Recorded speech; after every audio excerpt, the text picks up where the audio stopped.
আসসালামু আলাইকুম। সবাই কেমন আছেন? আশা করি সবাই ভালো আছেন। আজকে ঘাটাইলের ঝরকা ক্যান্টনমেন্ট দিয়ে বাড়ির দিকে যাচ্ছি। আমাদের বাসাটা হচ্ছে ধলাপাড়া ইউনিয়নে।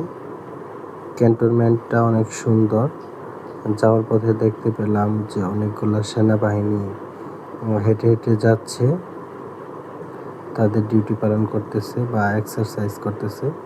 ছোটবেলায় আর্মি হওয়ার খুব ইচ্ছা ছিল, কিন্তু কোনোভাবেই হতে পারিনি। আসলে সেনাবাহিনীদেরকে অনেক পছন্দ হয় আমার ব্যক্তিগতভাবে। ওনারা সব দিক থেকে ফিট এবং ডিসিপ্লিন মেনটেন করে। আমাদের দেশপ্রেম এবং অনেস্টি সব কিছু মিলেই আমার সেনাবাহিনী অনেক ভালো লাগে। সেনাবাহিনীদের জন্য রইল অনেক অনেক ভালোবাসা। আজকে এই পর্যন্তই। সবাই ভালো থাকবেন, সুস্থ থাকবেন।